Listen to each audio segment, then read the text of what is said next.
Free audio post-production by alphonic.com. The following podcast is a deep, shallow dive production. And you're going to love it. Okay, let's go.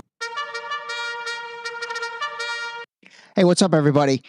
All right, I did not get the interview with Paul edited in time, so you're stuck with me again today, but that's okay. We'll do a nice maybe 25, 30-minute episode, and then I will launch the episode with Paul Davis on Monday, so you'll have that waiting for you Monday morning, because a lot of you have busted my chops saying, hey, we miss our Monday podcasts. It's a good way to start the week, so my bad. I am going to try to get back on that. Okay, I'm going to do a few different things today. One thing I did want to clarify yesterday, I had a couple people send me a note saying, hey, that interview you played with Lucky Larry Silverstein, when was that? And I realized I forgot to talk about that, but that interview was in February of 2010. So that was 9 years after, obviously, 9/11 in 2001, but that interview was 2010. So I had a few people think that that was a recent interview. So no, my bad. I should have said that that was a 2010 interview. Okay, all right. I want to start off today by actually kind of following up on the Noam Chomsky manufactured consent that I talked a little bit about yesterday. And depending on how long it goes, who knows, maybe this will be the entire episode. But this manufacturing consent, the book from Noam Chomsky, I mean, it's really good. It's really good. And I'm not some big I like some of the things Noam Chomsky says. I can't even say that I'm really much of an expert in him by any stretch of the imagination, but this manufacturing consent, and I'm going to call it kind of a methodology, and I think when I take you through it, it's going to be pretty eye-opening, but I am a fan of this, and I think it makes a lot of sense. So let's go through this. Okay, manufacturing consent. What is manufacturing consent? It is the process by which powerful institutions, particularly governments, corporations, and mainstream media. So again, that's really important. Governments, corporations, and mainstream media, because honestly, I think those three really work together these days. But it's the process by which the three of these shape and control public opinion. It creates the illusion of free democratic agreement while engineering that agreement to serve elite interests.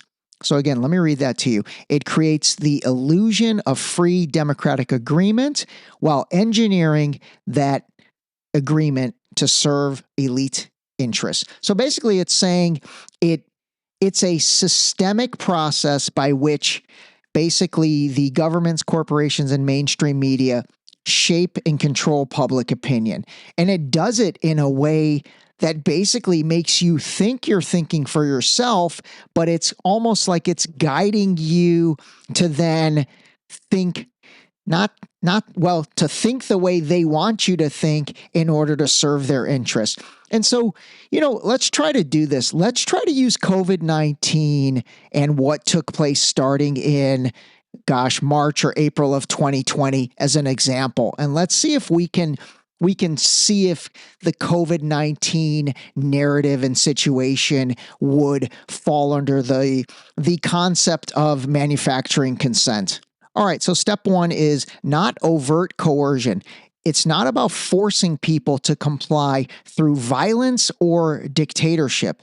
Instead, it's subtle manipulation, making people believe they're making free, informed choices. So again, let me read that to you. It's not about forcing people to comply through violence or dictatorship. Instead, it's subtle manipulation, making people believe they're making free and informed choices. Okay, I guess to try to relate this to COVID, I don't know, I felt like COVID, there was maybe a little more dictatorship in terms of, no, if you think about it, yes, they did say in the initial few weeks not to leave your house, but after that, think about the mask mandates, 6 feet apart. Those are a little more mandating, but overall, I will say was there subtle manipulation in that? Maybe I'm not a good person to analyze COVID because I do think it was it was harder for people in California and maybe people in New York City, because when I've talked to friends of mine in the Midwest, they definitely did not really notice the difference in quality of life and lifestyle the way I did living in Los Angeles. So maybe I'm not the best person to analyze this in regards to COVID. But anyway, step one, again, of manufacturing consent is not about forcing people to comply through violence or dictatorship. Instead, subtle manipulation, making people believe they're making free and informed choices. Okay, step two is known as mediated reality. It says information is filtered through media systems that prioritize certain narratives, omit inconvenient truths, and frame issues in ways that align with the interests of those in power. Okay, this absolutely with COVID, I think, was implemented, this mediated reality. And again, let me read that. Information is filtered through media systems that prioritize certain narratives, omit inconvenient truths, and frame issues in ways that align with the interests of those in power. So the perfect example of this is, and I've played these videos before, I've played these audios before, the audio of where all of a sudden like 25 news stations will start to say the same thing, you know, and again, I have played those before. I don't feel like trying to pull that clip right now, but you remember what I'm talking about. It was during COVID where like all of a sudden all the news stations are saying the same exact thing. And then also that extend to politicians. I mean, during COVID and then even subsequently, if you think about it, we talked about when Tim Walz and Kamala started running. Remember, there was like the joy narrative. She's bringing joy back. She's bringing joy back to the campaign. She's bringing joy back to the party. So there was that joy narrative. There was the democracy is on the ballot. That was a huge rallying cry for the Democratic Party. Democracy is on the ballot. You know, you can actually say now in terms of the Republican Party and maybe the right conservative narrative, obviously they're running with, you know, the anti-Semitism stuff. I mean, that's a pretty coordinated message right now. And I hear, you know, the right-wing conservative social media influencer guys, the tools who held up the white Epstein binders and they thought they were so cool because they got the white Epstein binders from the Trump administration. And man, that stuff was such a joke. But they all are definitely saying a coordinated narrative when it comes to the anti-Semitism stuff. There's a huge coordinated narrative among the conservative Republican side when it comes to Gaza. They, you know, all those guys end up saying the same talking points.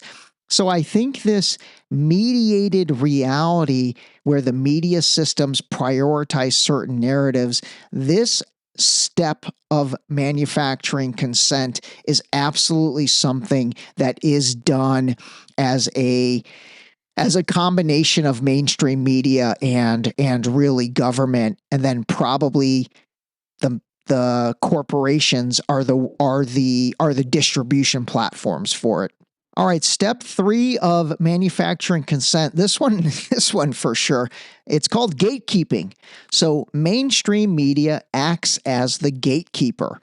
What stories get told, how they're told, and whose voices are heard. This is all part of the manufacturing process. You know, this one for sure, the concept of the mainstream media gatekeeping the information. Obviously, during COVID, the gatekeeping of anything that was anti-vax, anti-COVID, you know, anything that was talking about it being a virus that was released from a lab. Remember that? I mean, how crazy is it that people were getting deplatformed and demonetized, or is it unplatformed and demonetized, and you were basically losing your social media accounts in 2020, 2021, if you started saying that it was a non-natural virus that was released by the lab. And now here we are, 4 years later, 5 years later, literally on the White House website, they are promoting that it was a lab leak. Okay. And then also the 540-page congressional, review, which, by the way, that happened during the end of the Biden administration. That's why it got zero attention and zero press. But they basically came out and proved that the Wuhan Institute of Virology, that's what it's called, the Wuhan Institute of Virology, was where the virus was basically not only engineered and manufactured, but that's where it was released from. So this concept of gatekeeping, I think this is probably one of the strongest tenets of this manufacturing consent methodology. And it's definitely something that happens in a big way. So mainstream media acts as the gatekeeper. What stories get told, how they're told, and then whose voices are heard. And really, as a part of that, it would be whose voices are silent. So that's step 3. Step 4 is public compliance, not awareness. The goal is to foster passive acceptance or supportive policies, war, economic inequality, surveillance, not active critical engagement. Let me read that one again because this is a little probably the most difficult to understand. So public compliance, not awareness. So the goal is to foster passive acceptance or supportive policies, and whether that's in war, economic inequality, or surveillance, not active critical engagement. Okay, you know what? Maybe I'll get away from the COVID analogy. A perfect example of that would probably be these 2 wars that we've had, the Russia-Ukraine war and what's going on in Gaza between Israel and Hamas/Palestinians/ whomever is on that side. And again, I would totally qualify this as manufacturing consent because the goal is to foster this passive acceptance. So if you remember with Russia, Ukraine, that's a great example. When that thing got going, it was Putin's brutal invasion. I can literally still picture President Biden in his angry face, angry old man, grumpy face with the squinched eyebrows yelling, Putin's brutal invasion. But they all did. All of the media, all of the politicians, everybody had that same talking point. But what they didn't have was supporting any type of critical engagement, which is what we've done in terms of Russia-Ukraine. They didn't help people understand the 2014 overthrowing of Viktor Yanukovych, democratically elected Viktor Yanukovych.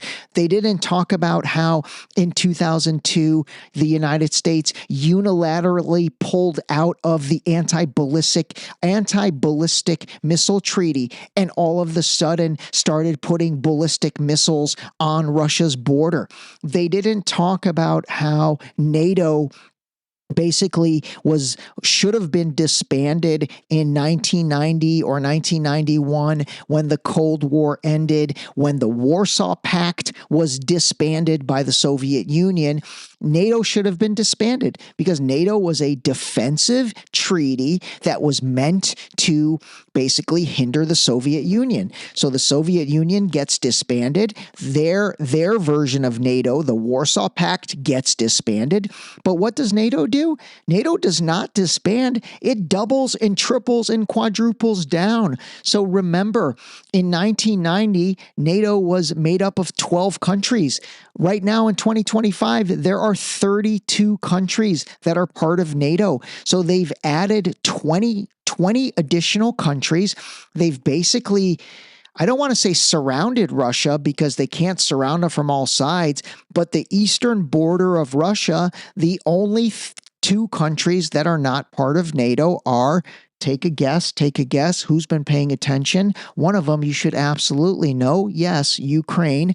And the other one is that small little country of Georgia. So Anyway, the engagement of critical thinking did not happen because most people, probably besides the ones that listen to this podcast or listen to Professor Jeffrey Sachs or listen to Professor John Mearsheimer, they probably still think this all started in 2022 when Putin invaded. But they don't understand all of that backstory that we've talked about. Same thing with the situation in Gaza. People don't understand the 1917 Balfour Declaration. They don't understand the 1948 Nakba.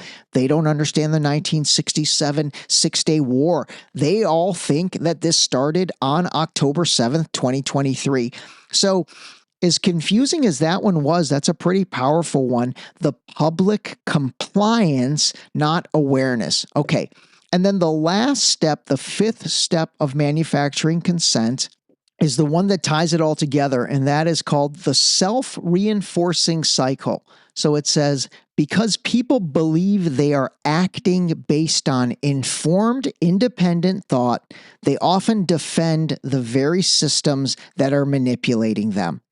Manufacturing or manufactured consent, therefore, is the invisible hand that guides public opinion to align with elite interests while maintaining the illusion of democratic choice.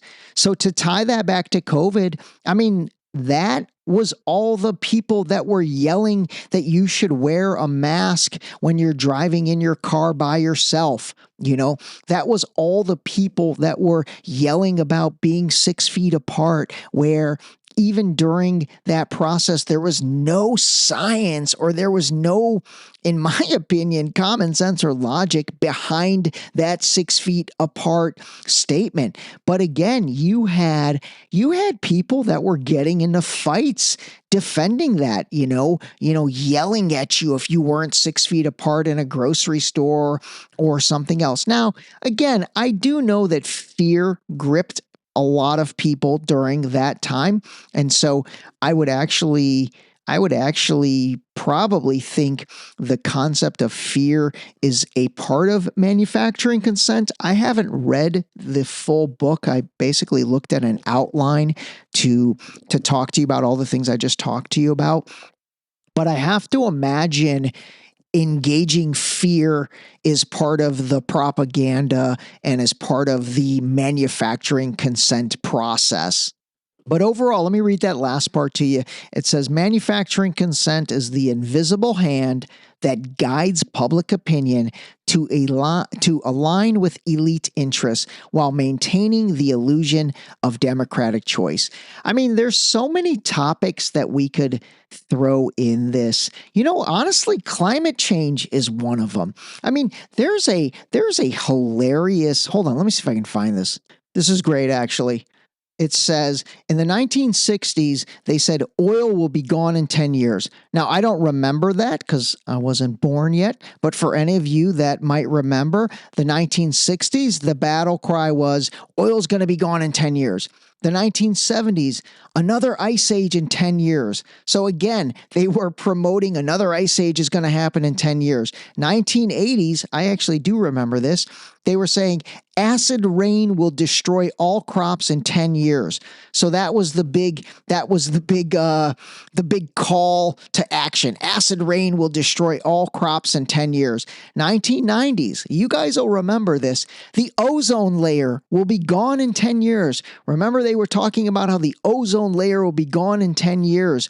And gosh, I totally remember that, because remember they were like, don't spray aerosol cans. So like aerosol hairsprays and all that. They talked about how aerosol cans, are destroying the ozone layer. That's hilarious. There's and what happened? Aerosol cans are still on every shelf in every store, in every city, in every state in America. And then in the 2000s, they talked about how the ice caps will melt in 10 years. That was in the 2000s. Obviously, they haven't melted at all. Let me actually play you a great clip that somebody put together with Al Gore. Al Gore claims he invented the internet. Do you guys know that? Al Gore claims he invented the internet. But Al Gore has definitely made a career out of fear. and climate change has been his baby that he's probably milked millions and millions of dollars. But let me play this clip, and I'm going to interrupt to give you the years of what he says. Okay, so here's Al Gore, 2007. The North Polar ice cap is, in their words, falling off a cliff. One study estimated that it could be completely gone during summer in less than 22 years. Another new study to be presented by U.S. Navy researchers later this week warns it could happen in as little as 7 years. All right, so the North Polar ice caps, at first it was going to take 22 years, and then the second study was as little as 7 years, so that means they would have fully melted by 2014. Okay, now here is Al Gore in 2009. The entire North Polar ice cap during some of the summer months could be completely ice-free within the next 5 to 7 years. So in 2009, Al Gore doubled down and he said it's going to be completely gone within the next 5 to 7 years. So that was 2009, 5 to 7 years, 2014 to 2016. Obviously, we are past that and it is not gone completely at all. All right, now let's jump to Al Gore 2019. We have seen just in the last 2 weeks reports that the ice on Greenland is melting 4 times faster than was predicted. Oh man, he's talking about Greenland. He better fill President Trump in, who's trying to steal Greenland. Okay, so again, that's Al Gore just kicking the can down the road, and I'm sure, profiting millions and millions of dollars in the process. Okay, so listen to the lady that put together this report. Let's let her give her recap. That's what former Vice President Al Gore predicted back in his movie in 2006. It didn't happen. There he said back in 2009, 75% chance Arctic ice gone within the next 7 years. 8 years later, Arctic's still here. And I have invested in it, but every penny that I have made, I have put right into a nonprofit, the Alliance for Climate Protection. By the way, the next scam I have to tackle is the nonprofit scam. It totally is. These nonprofit entities, they are absolutely something that is built to siphon income in order to avoid taxation. There's a great documentary about it. I'll try to find it and see if I could either play the entire documentary or the clips or something. But listen to this. So again, remember, Al Gore's like, I've put every penny profit I've made into a nonprofit. The former vice president's Nashville home is more than 10,000 square feet. And in 2017, right before his documentary An Inconvenient Sequel opened, the National Center for Public Policy Research, a conservative think tank, estimated the vice president used 21 times more energy than the average American. That's just in the Nashville home. They didn't figure in the other two. If you believe that the reason I have been working on this issue for 30 years is because of greed, you don't know me. I think we do know you, Al. Al Gore. What a clown. Okay, what else? Oh, that's the other thing, that whole carbon footprint stuff and all that. It's funny. There's a Bill Gates interview. I'll try to find it and play it next week. But there's a Bill Gates interview where the guy's like, your carbon footprint, because of how much you fly private, is like 400,000 more than the average person. How do you equate that? And he justified it by saying, well, I have to fly around the world and do all this, and so I have to fly private. Anyway, I'm telling you, man, it is tomfoolery. It is tomfoolery. And that curtain, it's getting lifted. It really is. It's getting lifted. I think that we have entered a situation, and again, I will give the Gaza stuff all the credit, but that horrificness of that everybody witnessed, that caused millions and millions of people to basically wake up and start to question everything. I mean, that's why the 9/11 stuff is so prominent on social media again. I mean, it's insane how many people are researching 9/11, researching the JFK assassination, researching the Martin Luther King assassination, researching the space shuttle, researching NASA, researching COVID, researching everything, because people don't believe anything anymore and they're questioning everything. And they're like, wait a minute, we've pretty much been told lies our entire lives. Oh my God, I'm serious. I'm serious. And again, here's the thing. I don't really care if you're listening to this and you're like, I don't care. I don't care. It doesn't affect my life. And that's cool. It doesn't. But like, don't let them get one up on you. Seriously. If nothing else, just have the peace of mind that you know the truth. You don't have to do anything. You don't have to change anything about your life. You don't have to post anything. You don't have to do anything. But by listening to this, I hope at least you can be like, okay, you know what? Yeah, fuck those guys. Whatever. They're doing their thing. At least I know. I don't know. I hope I don't even know what I hope, but I like talking about this stuff. Oh, you know what? Let me play a couple other clips. These are good clips. So listen to this clip. Speaking of 9/11 and things that are going around again on social media. So this is a clip from Donald Trump, real estate developer Donald Trump, and this was September 12th, and it was an interview that he did on CBS. So listen to this. When I first looked at it, I couldn't believe it because there was a hole in the steel. And this is steel that was, you remember the width of the windows in the World Trade Center, folks. I think you know, if you were ever up there, they were quite narrow.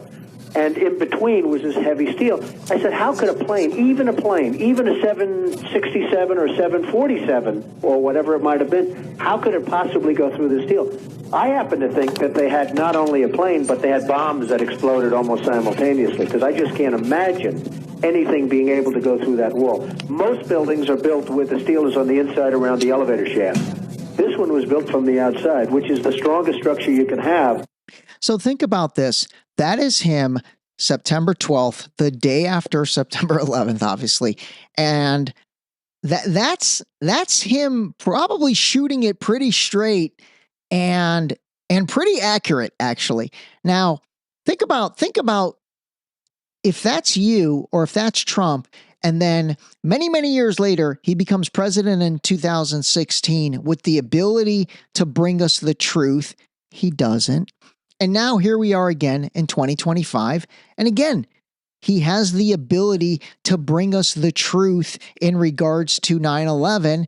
And, you know, it's not happening. So again, listen to the conviction in his voice here.